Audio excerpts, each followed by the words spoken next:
Buongiorno a tutti. Presentare un libro come questo significa parlare non solo di pagine, ma di persone, delle loro domande più intime, delle ferite che chiedono nome e senso, della libertà che torna quando smettiamo di inseguire una perfezione impossibile e impariamo finalmente ad abituarci. Psicologia e non solo di Maria Cristina Strocchi con la curatela dell'amico Arrigo Abalti è un invito sobrio e potente a rimettere al centro l'umano nella sua interezza, ragione e simbolo, clinica ed esperienza, scienza e cammino. È un libro che non risolve la vita, ci accompagna ad attraversarla. L'autrice, forte di oltre 40 anni di pratica psicoterapeutica, intreccia il sapere clinico con una trama di riferimenti filosofici e letterari, restituendo al lettore un orizzonte più largo di quello che spesso affolla i manuali. Il merito della curatela è quello di dare ritmo e limpidezza a questo materiale. Il testo scorre, non banalizza, chiede, non indottrina. È un libro accessibile a chi si avvicina per curiosità e utile a chi lavora nella relazione d'aiuto, perché ricorda che nessuna tecnica funziona se non incontra una persona concreta, con il suo lessico affettivo, la sua storia e anche il suo tempo. Ci sono nodi universali che qui vengono guardati senza sconti. La colpa che immobilizza e chiede perdono prima ancora che giustizia. Il perfezionismo che fa della nostra ombra un nemico. La fragilità che, se accolta, diventa sorgente di resilienza. Ernest Young ci aveva avvertiti: non si diventa luminosi immaginando figure di luce, ma rendendo cosciente la nostra oscurità. E proprio qui sta la cifra dell'opera: offrire strumenti concreti, la scrittura come igiene dell'anima, la gratitudine come pratica quotidiana, il dialogo interiore come allenamento alla verità, perché ciascuno possa nominare la propria ombra senza vergogna e a poco integrarla. Mi colpisce la scelta di usare la metafora del cammino dell'eroe. Non c'è retorica, c'è realismo. L'eroe non è chi non cade, è chi trasforma la caduta in apprendimento. Non è chi controlla tutto, è chi impara a lasciare andare ciò che non dipende da sé. In tempi veloci, in cui la cultura del tutto e subito ha colonizzato anche il linguaggio del benessere, questo libro fa un passo indietro per farne due avanti. Restituisce al percorso la sua nobiltà, al tempo la sua pedagogia, alla pazienza la sua intelligenza. Da Veneti sentiamo particolarmente vicino questo appello alla concretezza. Siamo una terra che ha imparato a tenere insieme officina e biblioteca, cortile e campanile, impresa e solidarietà. Qui la psicologia pubblica può trovare casa nelle scuole, nelle associazioni, nelle parrocchie, nei consultori, nei luoghi di lavoro. La proposta implicita del volume è chiara. Se vogliamo comunità più sane, dobbiamo imparare linguaggi più umani, parlare di emozioni senza trasformarli in slogan, riconoscere il dolore senza spettacolarizzarlo, educare al limite non come punizione ma come forma di più alta libertà. C'è in filigrana anche una critica costruttiva al mercato delle ricette facili, promesse di felicità istantanea, checklist per la serenità in 10 punti, formule che rassicurano e poi lasciano il vuoto. Psicologia non è solo prendere una strada o un'altra strada. Meno effetti speciali, più esercizi quotidiani, meno miraggi, più fedeltà a sé. È una scelta esigente che paga nel medio periodo, perché la vita ce lo insegna. La nostra migliore tradizione umanistica si aggiusta dall'interno, non per decreto esterno. Vorrei sottolineare due passaggi che considero politicamente e culturalmente preziosi. Il primo, l'educazione alla fragilità, non a tollerarla, ma a considerarla tessuto dell'umano. Quando una comunità impara a fare spazio alla fragilità, si riducono gli stigma, aumenta la richiesta di aiuto, migliora l'aderenza ai percorsi di cura. Il secondo è la grammatica dell'imperfezione.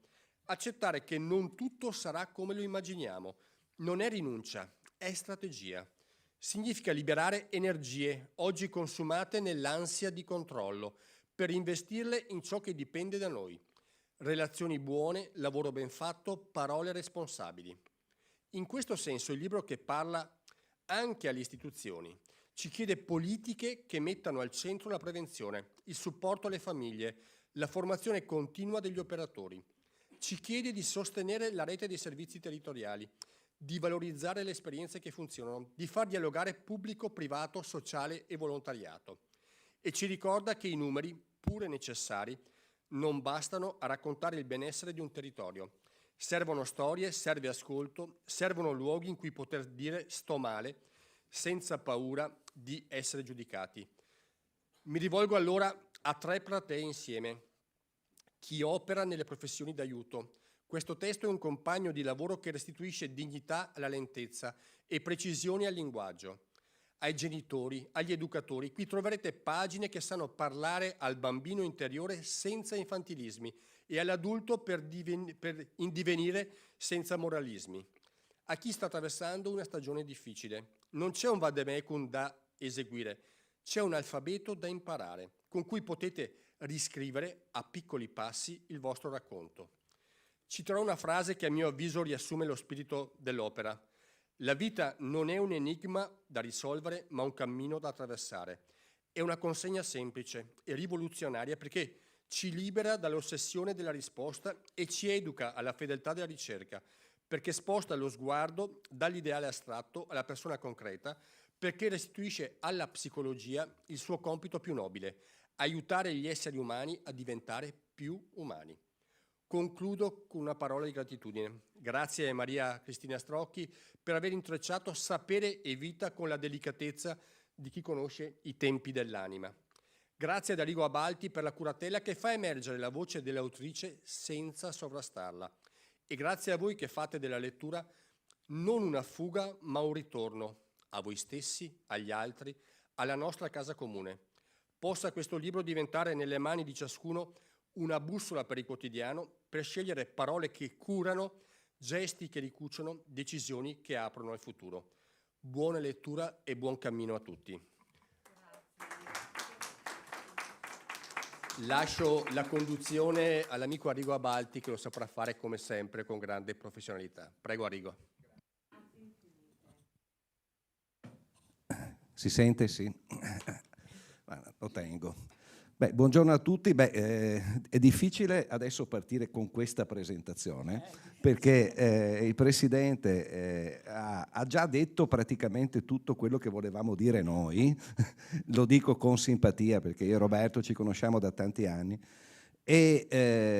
però da alcuni spunti parto dalla fine.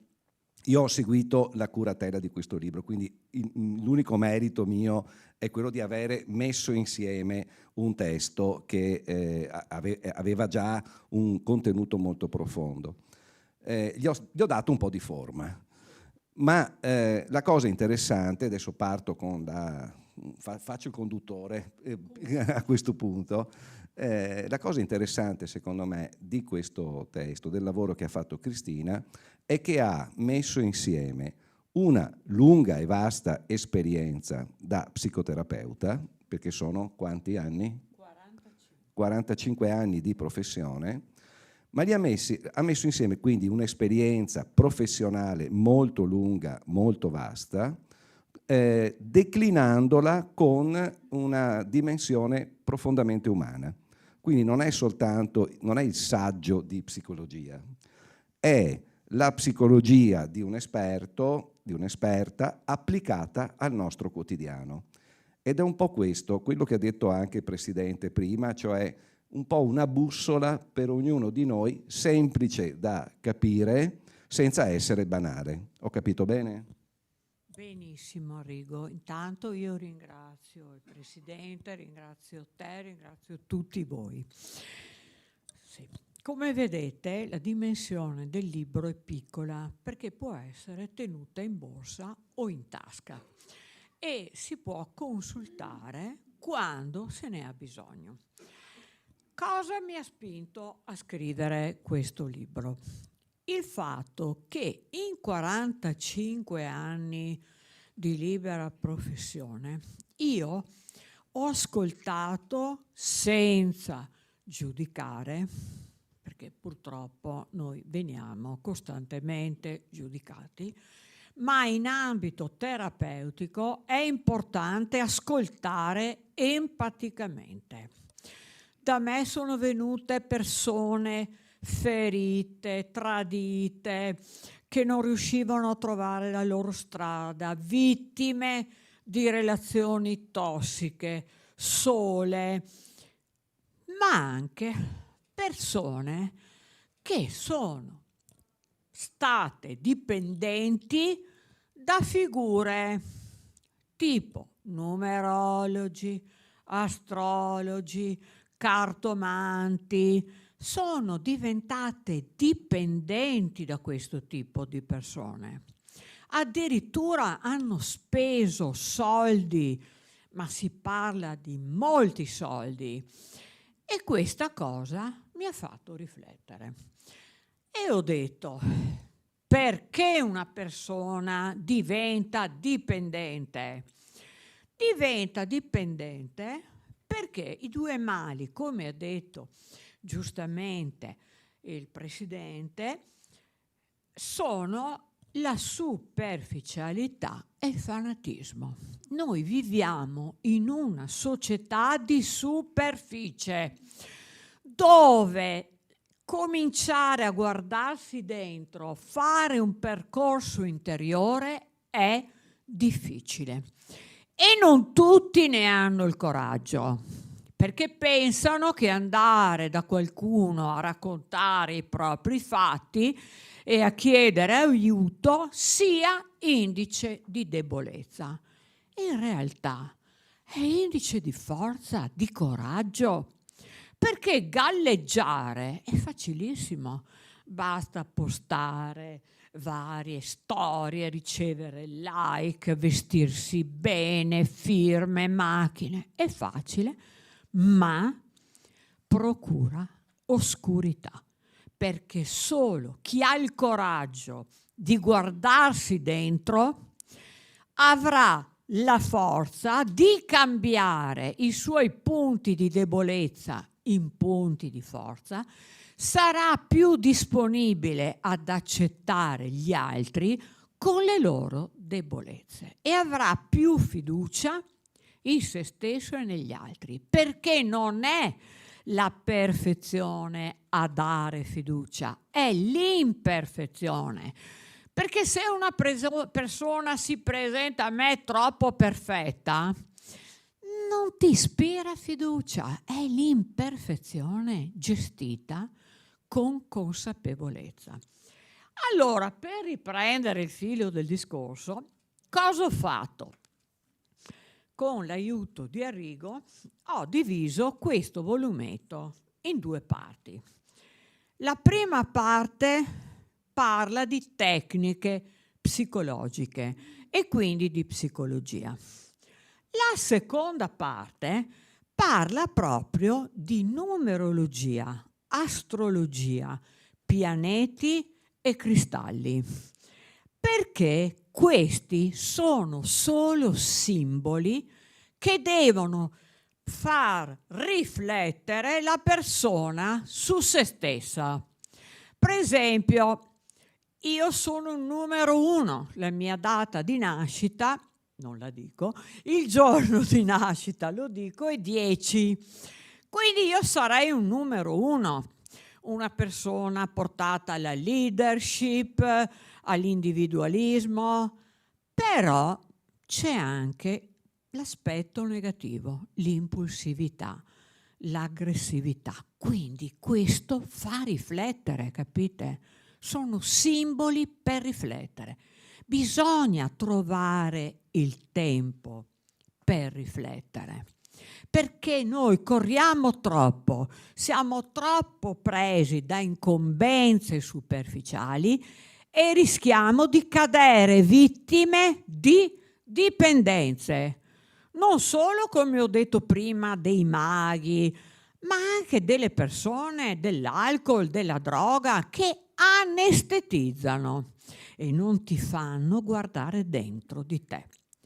Guardare dentro di sé vuol dire essere consapevoli dei propri punti di forza, ma anche di debolezza, della nostra luce e della nostra ombra.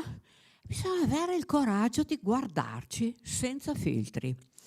Solo la consapevolezza e l'accettazione potrà portare alla trasformazione per vivere meglio, per essere più sereni, per stare bene.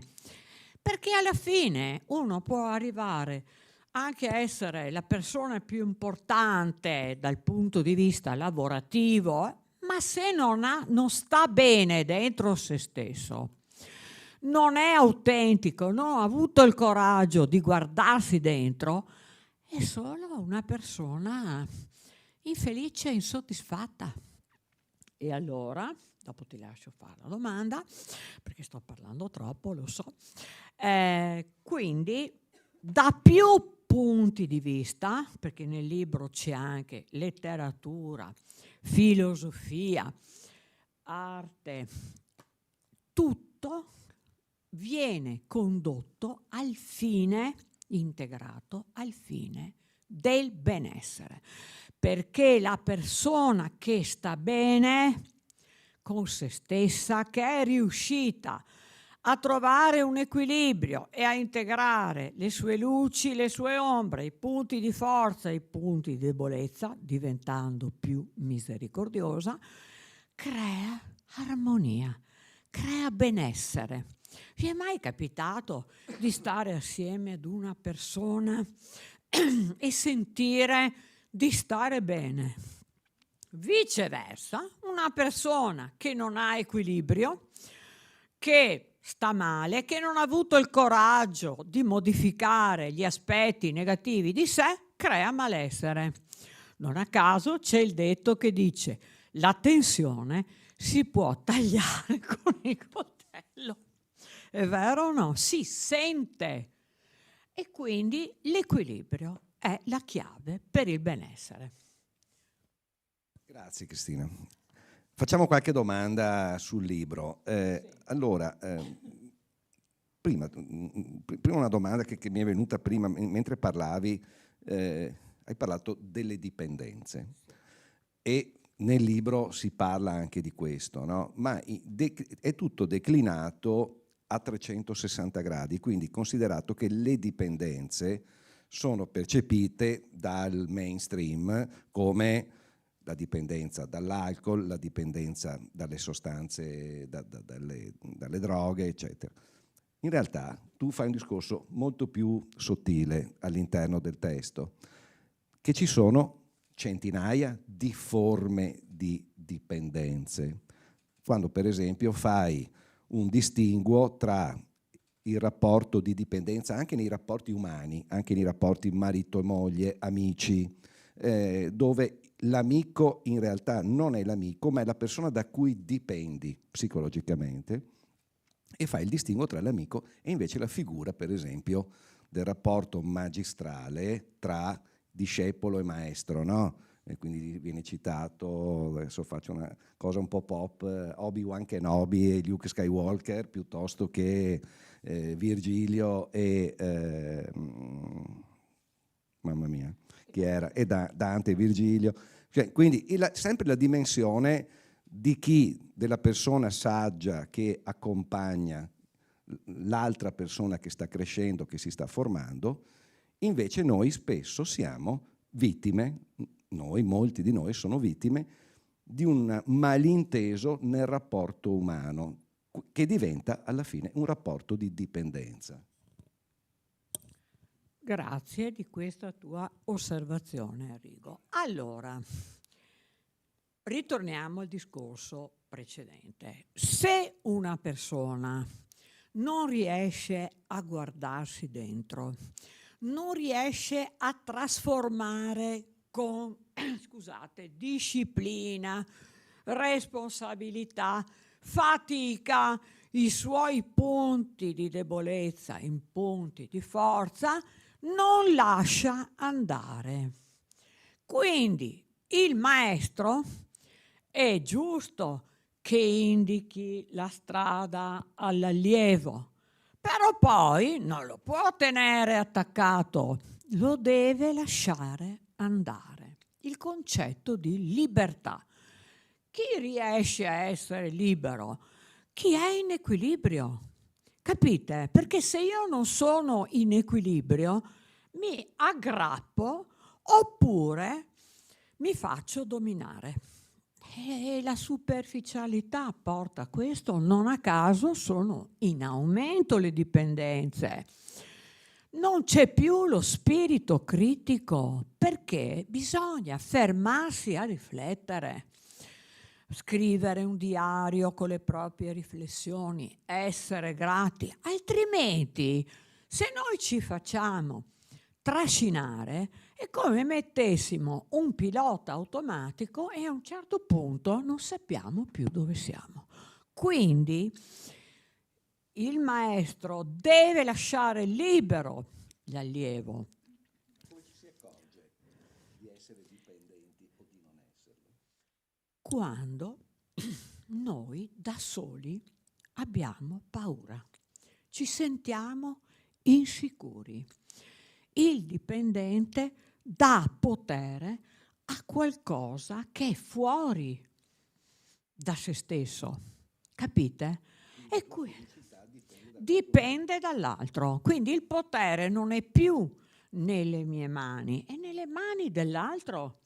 E di conseguenza, senza questa persona, comincio ad avere paura, comincio a provare ansia, angoscia. Ed è per questo che la gente si anestetizza, perché non riesce ad affrontare le sue paure e le sue ansie. Invece le paure e le ansie ci aiutano a capirci. E così abbiamo la possibilità di riflettere e di trasformarci. Grazie. Passiamo a un argomento più leggero.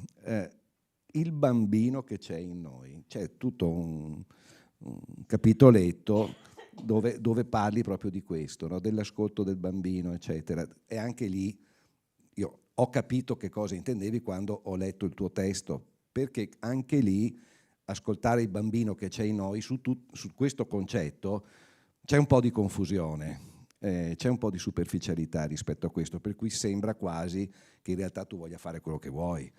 No, invece nel libro spieghi bene la differenza tra il permissivismo e l'ascoltare il bambino che c'è in noi, in chiave assolutamente positiva. Ci parli un po' di questo? Grazie Arrigo. Bello l'argomento. Allora, dentro di noi c'è un bambino che si chiama bambino interiore. Infatti, quando una persona invecchia, cosa diciamo noi? È tornato bambino, ma in realtà il bambino c'è sempre stato, perché Bern dice che noi abbiamo 3 stati dell'io. Il genitore, quello del nostro dialogo interiore, che spesso è spietato. Ecco, guarda cosa hai fatto, hai sbagliato. E lo diciamo anche agli altri, se è spietato il nostro, tendiamo a essere spietati anche con gli altri.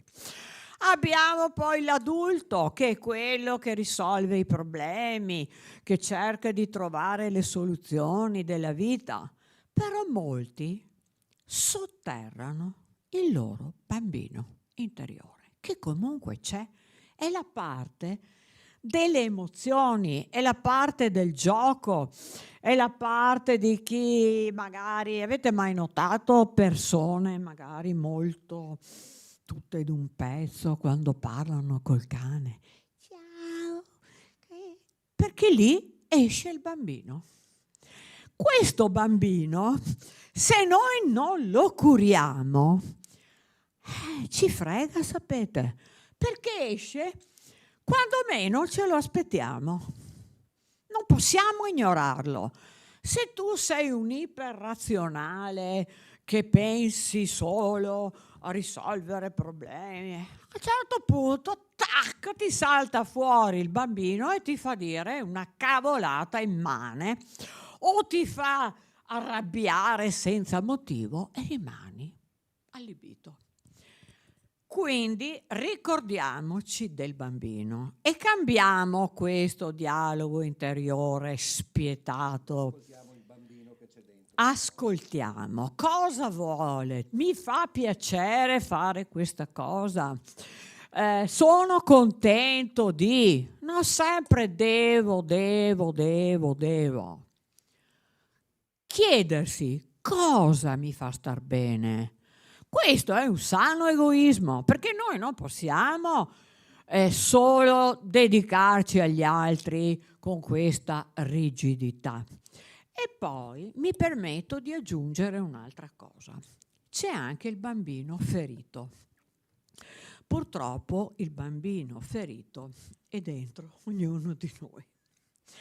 Perché quando eravamo bambini, di cosa avevamo bisogno? Di affetto, attenzione, gratificazione, ascolto senza giudizio, sostegno nelle difficoltà.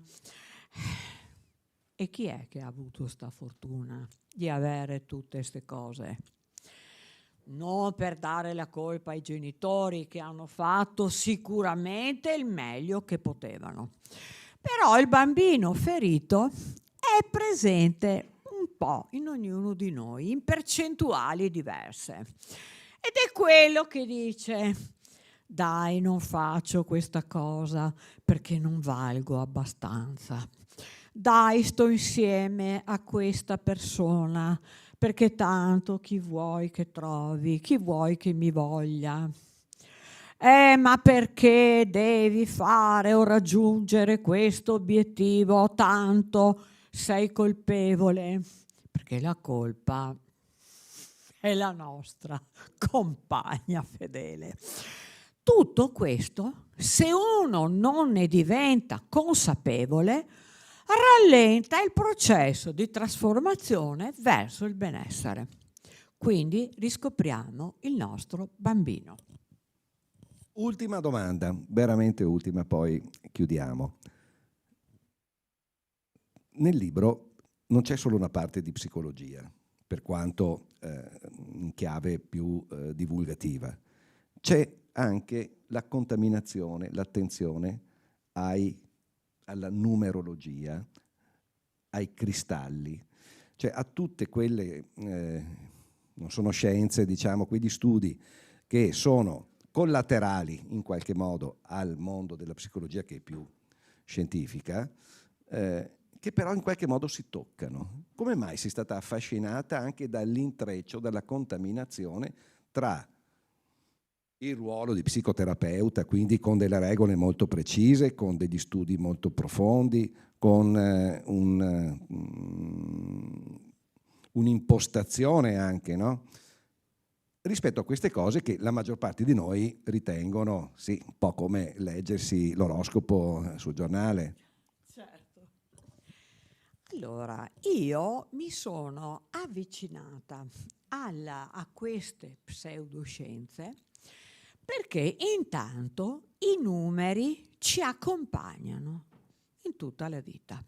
Ci sono i numeri civici, le date, è tutto numero, le targhe, tutto è numero, diceva Pitagora. E il numero è un modo che noi abbiamo per riflettere. Come mai, diceva una mia amica, a me piace il numero 8? Ti piace il numero 8 perché è il numero del successo. Tu magari in cuor tuo, anche se ti sei bastonata perché non meriti e tutte queste cose qua, magari vorresti raggiungere il successo. Tutti noi abbiamo un numero preferito che ci piace di più, non potete dirmi di no. Allo stesso modo, l'astrologia è sempre esistita.